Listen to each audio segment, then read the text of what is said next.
That's really sad. Bad. Well, now every one of those Jedi has to die.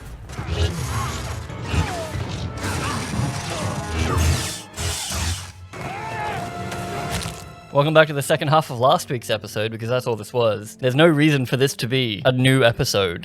It's a 25-minute fight scene. This could have been one really good 45-minute episode, but instead it was a subpar first episode and a mediocre second episode. They would have got decent reviews on last week's episode. What? As in, okay, it wasn't fantastic or anything. Middling reviews, surely. It would have been a lot easier than saying the episode where the Jedi goes on a hike. Yeah. Like, something actually happened in this one. Nothing character-related happened in this one, really. But you got a lot of... Hey, you wanted Star Wars? We gave you Star Wars. We got your Star Wars at home. And they remembered there was karate in this. Yes, we had a bit of everything. We To had people's detriment, to be honest. Like, people chose to fight with karate instead of their lightsabers. My biggest thing, what's with this whole rule where it's like the bad guy, Sith man, brings it up. He says, a Jedi wouldn't strike someone who's unarmed, would they? You've killed 6 Jedi already. You're not unarmed, you're disarmed. He's a hostile threat. He's definitely the bad guy. Look, I need to understand that rule of, you wouldn't hit a dude with glasses, would you? Because he puts glasses on afterwards. Can you explain that to me? It's because Leslie Headland wants the Jedi to be the bad guy. Yeah. Like, everyone's morally grey. Oh my goodness, who's the real good guy? And they've given the Jedi this weird code where instead of just being like protectors of the peace, Oh no. like they can only kill armed opponents now within this show. And I guess they can semi-get away with it because it's set 100 years before. So like maybe that was a rule back then. But it's stupid, and it's not a rule for the characters themselves. It's for the plot so that people don't die too quickly. Because it's the only reason May is alive at all. It's the only reason Camille got away at all. So you're not allowed to attack an unarmed opponent, but you are allowed to let bugs try to eat them alive. So you're telling me all the Sith had to do this whole time was when they didn't want to fight, is just turn off their lightsaber and walk away?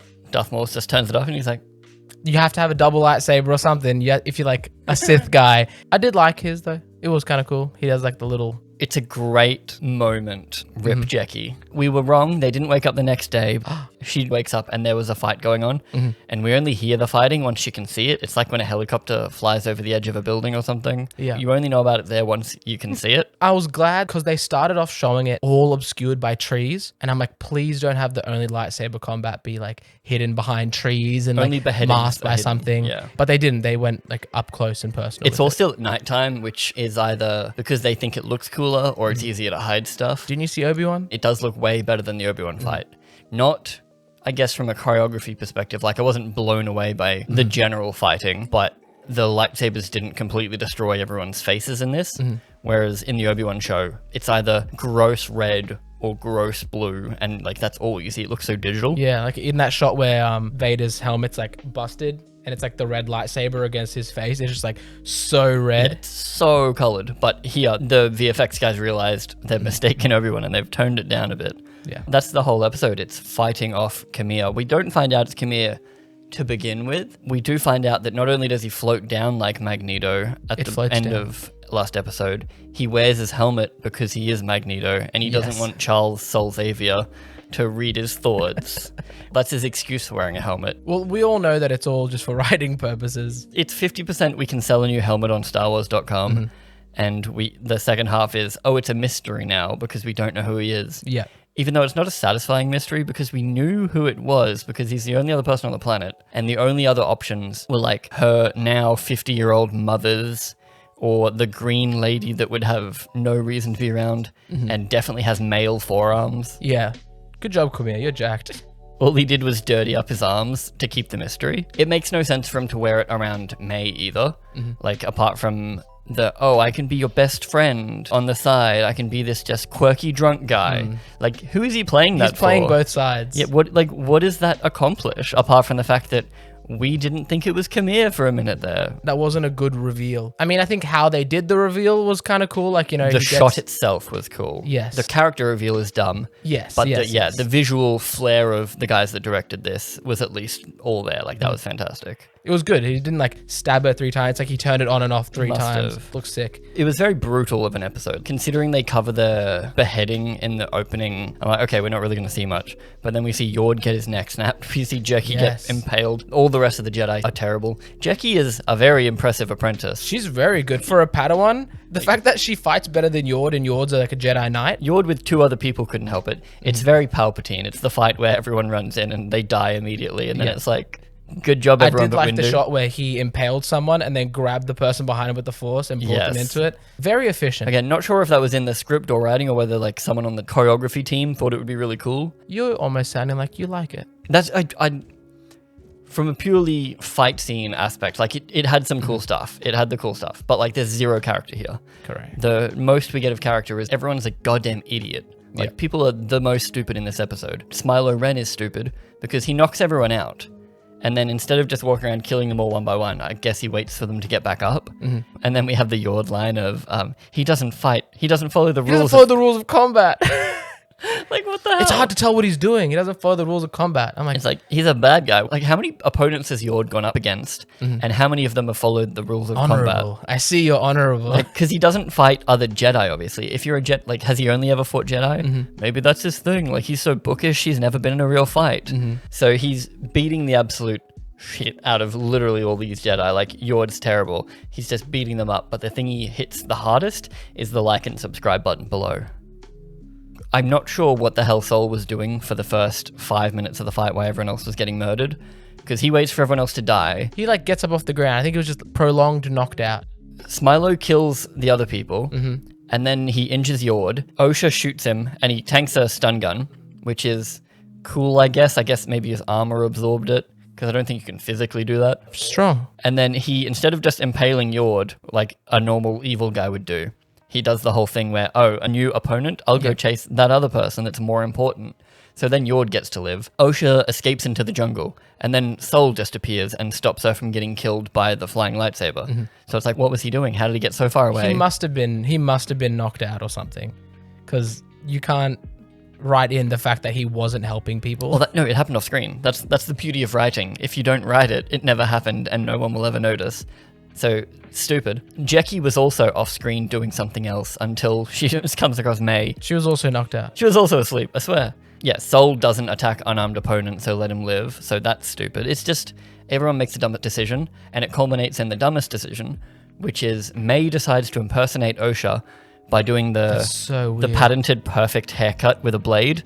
Like, it's dumb enough in movies where they pull their ponytail back, cut it, and it falls perfectly into a bob. But this, she's just like leans forward and cuts her extensions off. Like, good job. Good thing they kept the same haircut. Very good point. The thought was, wouldn't it be interesting if they had the exact same haircut in the first few episodes, so we weren't even sure if it was May or Osha? But it's pretty immediately apparent that they're different people. I feel like they're overlooking something. I just thought of it. May has a permanent Force Maze tattoo on her head. You know what? That's I did. the entire size of her head. I forgot So about that. She's just covering it with her hair, and Sol just isn't going to notice. She's just never going to walk too quickly. You know why I forgot about that? Because Sol can read minds and it doesn't matter. Correct. His whole thing was, I read minds, and I go into people's minds and see the truth. And then even Kumir was like, I do this so you can stay out of my mind, Charles. And Don't then, lecture me, Charles. you know, but he's just so distraught, okay? There's death around him, so he obviously isn't thinking. Also, this person isn't speaking like Osha. He's at least been around Osha for the last few days, and she's like, Master Soul. But she doesn't talk like May either. Yeah. She's doing the terrible acting thing where she's now talking like half a robot, just so that we're going, that's weird. Yeah, but Stupid. look, Soul's just so distracted because everyone around him is dead, and the bad guy got away. Everyone around him is dead. Everyone. Qui-Gon was right. Everyone had to die. Yes. But that also means, I guess, Ki-Adi-Mundi never saw a red lightsaber, right? All we know is that May never saw a master, like that's what he was confused about. That's why they were like fallen Jedi. But now Soul is going back, so there must be some kind of conspiracy where Green Lady is like, oh. But also confirmed it is a Sith You might call me Sith. because he says, it was yeah. like, we were like, oh, maybe it's like a witch person. Maybe it's this and that. We thought he was going to make the joke where he's like, who are you? And he's like, I'm definitely not a Sith. Because I feel like everyone would have been like, no, the Sith, this, like that. Yeah, the Sith hadn't existed for 1,000 years. But now he's like, what are you? He's like, I'm a Sith. And He's it's like, oh. your people would call me a Sith. And he's like, I want an acolyte. That was stupid. It almost feels like they realize that they've kind of dropped a bunch of canon on the floor and they're like, Yeah.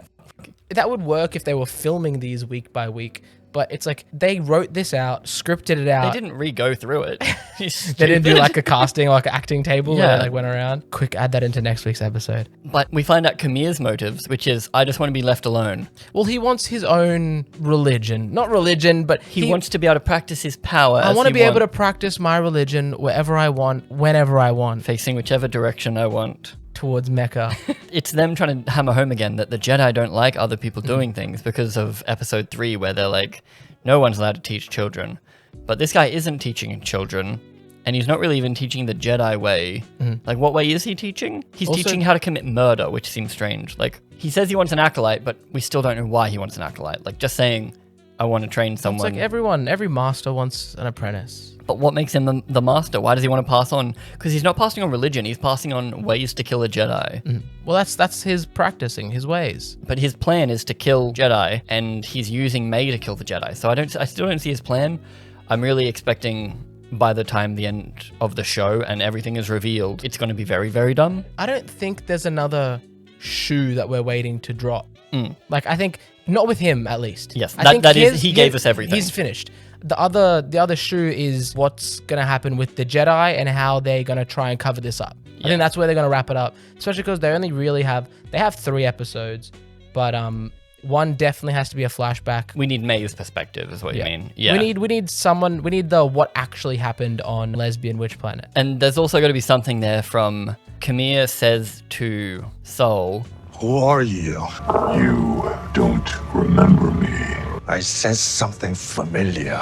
so Soul should know who he is, but Soul doesn't say anything after the actual reveal. He's not like, my old apprentice or anything like that. And Yord says, oh, it's you, but he's referencing episode 2. And Soul says, "I feel a familiar presence." Yes. He says that. But then doesn't say anything when his mask is off, which means we're going to get another flashback, I guess, or we're just going to get like holo recordings of an old apprentice or something. It just doesn't seem impactful. Yeah, or they're just talking about the one time they saw him in the apothecary shop. And Soul didn't read his mind then either.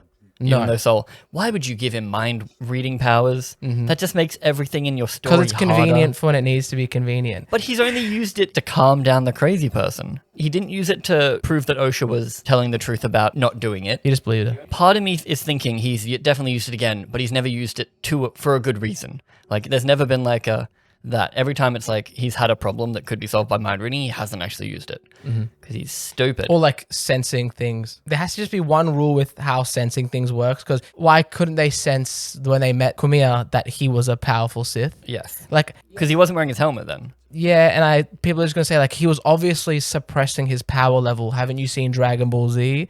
In episode 2, when they go to meet Kamir in the shop, Yord has the idea of, oh, I'll go knock him out and we'll drag him back to my place and then we'll get the answers we need, which would have worked great. But instead, Jeki is like, That's a stupid idea. you're dumb, Yord. For some reason, I don't like you. We've never seen why. We Let's just send this civilian in to try and go undercover. to go undercover as her sister despite looking or having different hair and not knowing what And we they know spoke nothing about the sister, so Yeah. you're going to get your we cover have, we have blown. no idea what their relationship is. They're both black with braids. The sa- but they're just hoping Kamir's a racist and can't tell the difference. He's like, they are saying to me shit.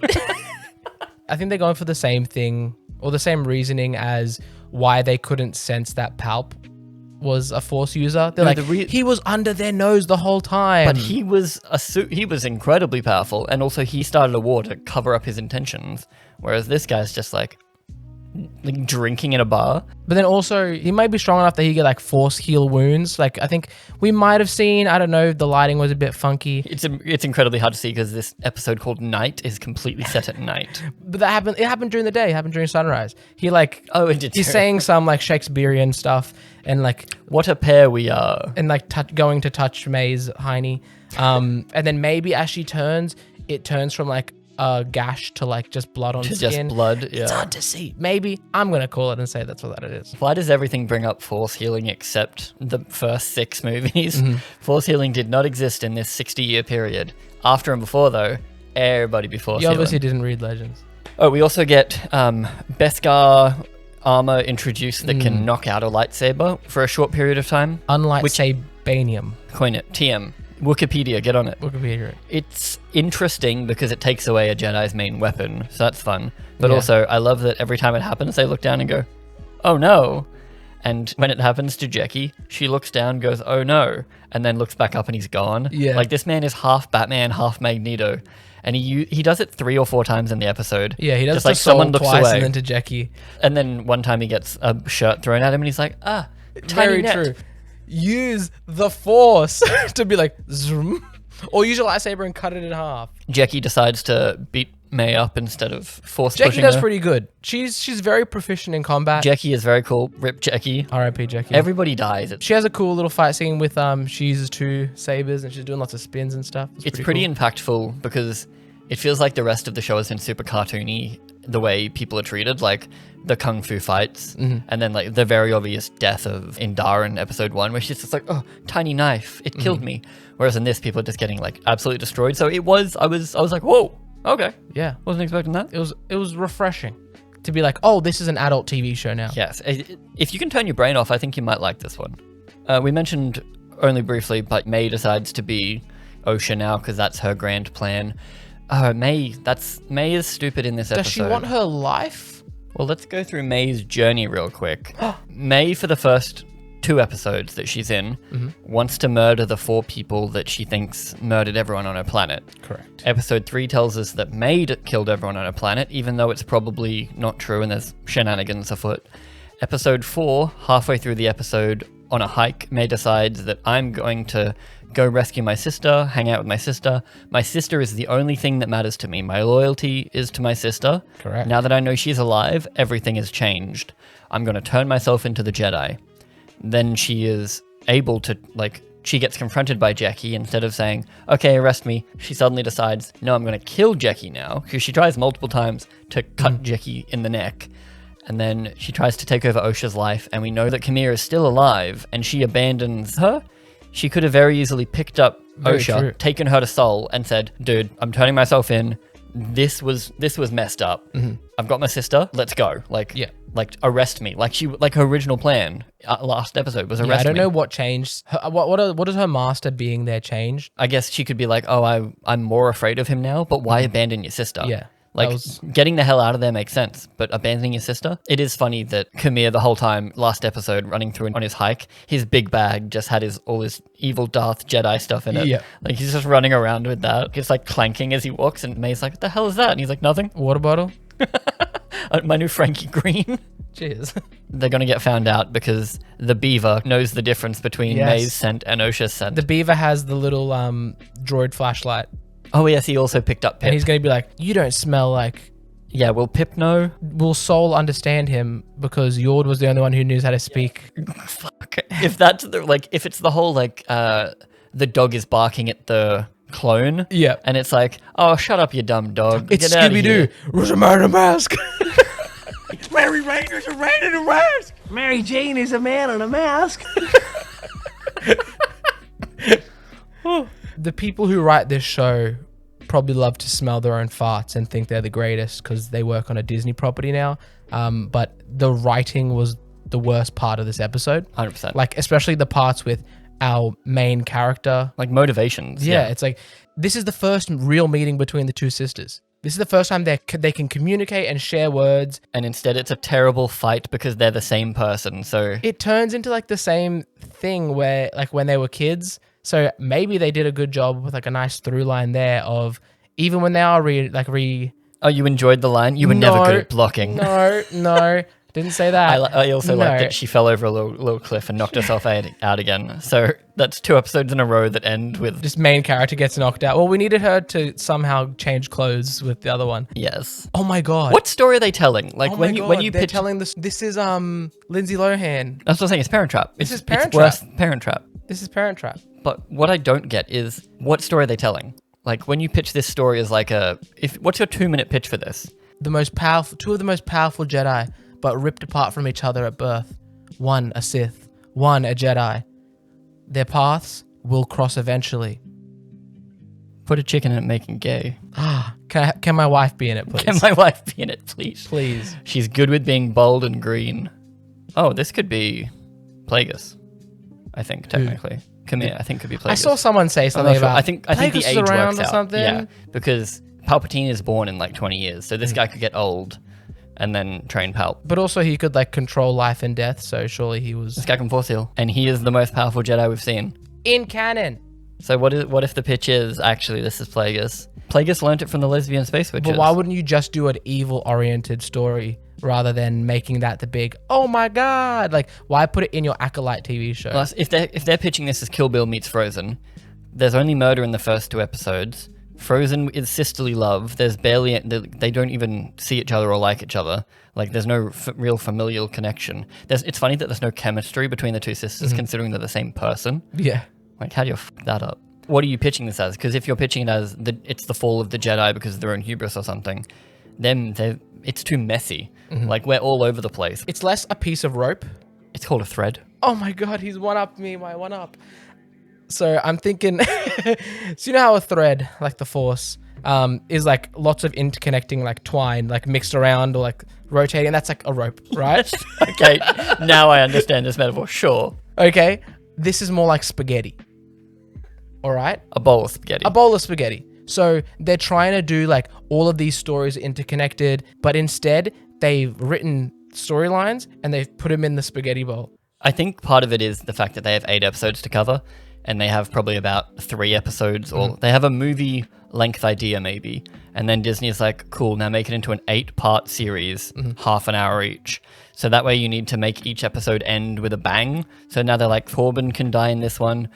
We'll stop this one at the end just so that we can have a full episode of fighting. Yeah, I think this definitely just should have been one feature-length episode. That way they would have had 4 more episodes to do another like climax and resolution. So imagine this was actually episode 4 with the last one and this one combined. It just went for, 45 minutes to an hour and it was just one big story. And then you can do your typical Star Wars writing of boring episode, flashback episode, climax, resolution. Another great reason they should have just made this a movie. I don't know how many people are viewing this. Like, I don't know what the viewing figures are, but they would get a lot less hate if it was a movie because there would almost be too much stuff to say in one thing. And you wouldn't have had one episode that's lesbian space, which is one episode that's a hike. It would have been all one big thing. And if you do have a big ending that's really cool, people can talk about that. Like, people would have a lot more to rebut with. At the moment, people are like, oh my god, I love the characters. And it's like, what characters? Whereas if they did have an arc on display, you could be positive about it. I feel like if they did anything good, you could use that to kind of be like, sure, lesbian space witches wasn't great. People made some dumb decisions.